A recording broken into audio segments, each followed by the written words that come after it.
Greetings, Mayor Jeff Shelkey speaking to you on Friday, September 9th, 2022. And I guess I have to begin this in kind of an air of sadness, given the fact that I was informed yesterday that we had lost as a community Steve Hieronymus, who has been a really strong behind the scenes creator and idea man and researcher for Batavia on a wide variety of fronts. But the one that I got to know Steve on was when Batavia School District was considering building on what became the addition onto Batavia High School. One of the budding questions was, if we build an auditorium, how many seats should it have? And so Steve took it upon himself to begin a research project of area high schools and other auditoriums as far as what everybody had for a seat count. And he said one of the things they wanted to do with that was make sure that, you know, number one, you had enough seats, but in the same token, you didn't want to overbuild it so people would come in and say, gee, this must be a bad program. Look at all these empty seats around here. So we knew that there was a number out there someplace that would be the number that Batavia should shoot for. And so he began an inquiry of cities and other school districts, and in the case of the cities who had issued building permits for some of these, he ran into some resistance. And so he knew that I was served as chairman of the Chicago Metropolitan Agency Council of Mayors, which basically includes all the mayors in the 284 cities around Chicago. And he knew then that because of that, I probably could get a hold of any mayor in the area and ask some questions. So I remember specifically one time he wanted me to call the mayor of Lake Forest, and I did that, and it was a very nice conversation, and we began a friendship that I guess I'd tell you still carries forth. But Steve was very much wanting to do almost a scientific study of what should be the seat count. And so I remember him going back and forth with himself and a couple other people on the committee, and as I remember the conversations, they thought that it should not be under 690 seats, and it shouldn't quite reach 1,000, that there should be a number in there that would be the number that most times, if Batavia had a good group that was going to perform or a special program or whatever was going to be done, that there'd be enough seats for most of the people to get in. And of course then Batavia built a balcony into it, so that kind of skewed the numbers a little bit further. But I guess as I remember, at the end of the day, when Batavia went to referendum and it was successful, and we now have that very nice auditorium out there, that there is somewhere around 890 seats maybe, if you squeezed it all in, or you can add and subtract. And I believe one of the last conversations I had with Steve, as he pointed out to me our previous conversations, and how if I noticed there was this seat was missing over here and this one was missing over there, and he was keeping a kind of watchful eye on it. And so I really I want to give him a lot of credit for the success that Batavia and Batavia High School now has with the Performing Arts Center out there, because he was truly, in my opinion, the behind-the-scenes guy who was the one that really did some serious research as to how big it should be and what should be the configuration of the seats, and you know, the elevator and getting people up into the balcony and all those various questions. And I go out there myself and enjoy these great programs that are put on by a variety of subjects. And every time I do, until rather recently, Steve's generally been there. He was struck with a debilitating disease, which I believe is what took him down and ended his life. But he was one that didn't let that get in his way, and he kept going. And he was always, when he'd see me, we'd always start our conversation about how many seats we have in this gym. And he joked, he said, well, there aren't quite as many as there used to be because they needed to put in some kind of a special piece of equipment or something, so they had to take 5 seats out of row 29 or whatever it would have been. So just a great guy and a true mover and shaker, and one whose life really has made a very positive and creative difference for Batavia, not only to the moment, but certainly in the future as other young people and other performers come on that stage. the legacy of Steve Hieronymus will be there. In truth, one that really made that place a place where people could go and enjoy it and understand it. So we have that wonderful facility now in Batavia, and I want to put Steve Hieronymus's name on just the idea that he was a guy that really helped bring it together. So Steve, we're going to miss you. You were a dynamic individual, you had great thinking skills, and you really did make a very positive difference in Batavia and made this a greater town for the future generations to inherit.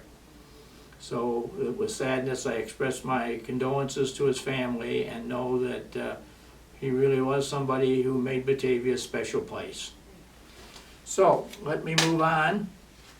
I am told this coming week on Tuesday, September 13th, we're going to have a little ribbon cutting for a Mahoney Creek watershed. And that's going to be out at the end of, right next to Kirk Road, near Wintergreen Terrace in Woodland Hills. And we've had a lot of water problems over there over the years.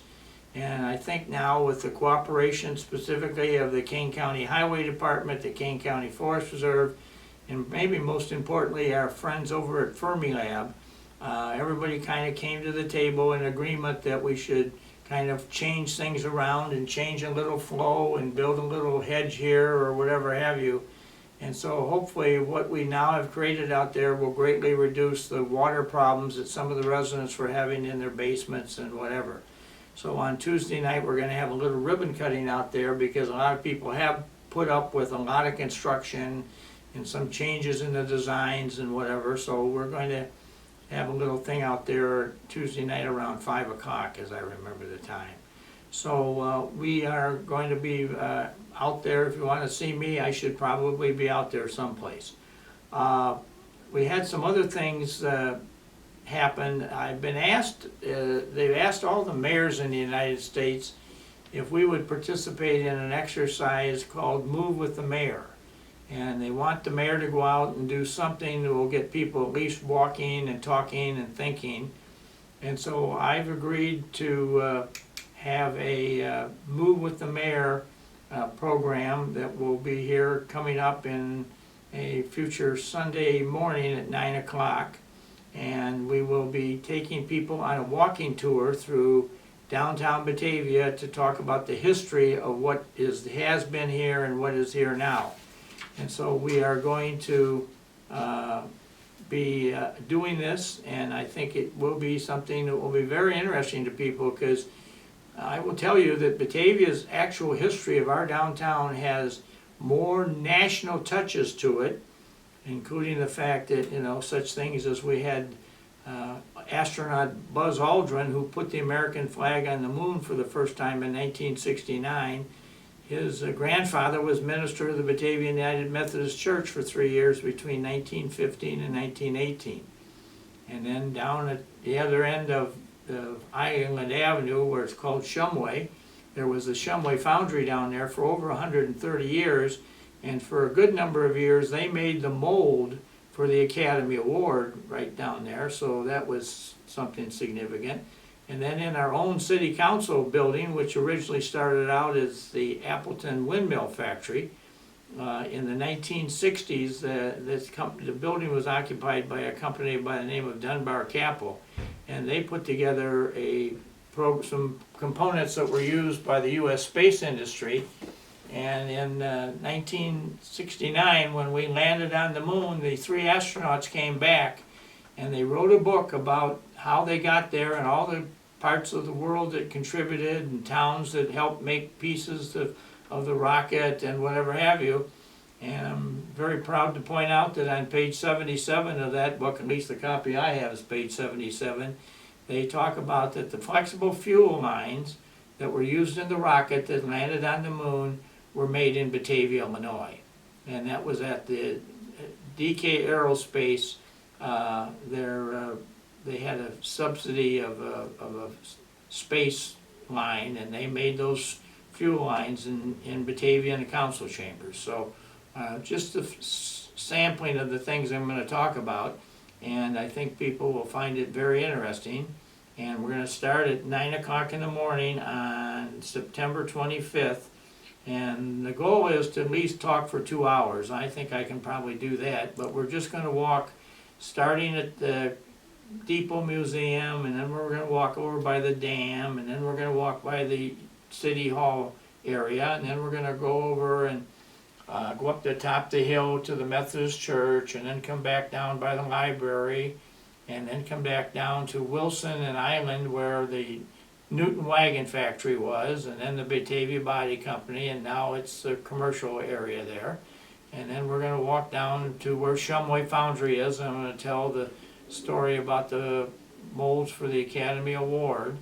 And then we're going to take down at the Quarry Swimming Pool, which has one of the more glowing history stories in itself of anything we got in Batavia. And it's one that we all should be very proud of. So I guess this is open to anybody who wants to come, just as long as you're willing to walk, because we want to get you some exercise. And while you're getting your exercise, you're going to have to listen to me give some historical narration.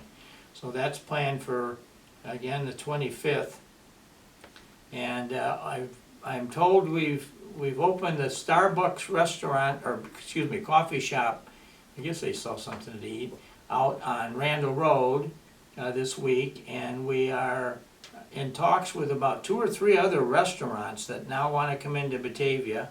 And I don't want to start naming them because they all haven't totally committed yet, but they're all going to be, I think, nice additions to the town, and we're going to have plenty to talk about in the days ahead.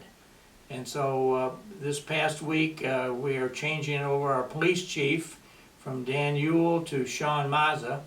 And I just want to pay a word of tribute to Dan Ewell. He has been with me now for the last 5 years as my police chief. He was on the department as a officer for a number of years, and really has done a wondrous job, and really kept the Batavia Police Department in a high-profile position during the years of the COVID and all the other police issues that have been facing us.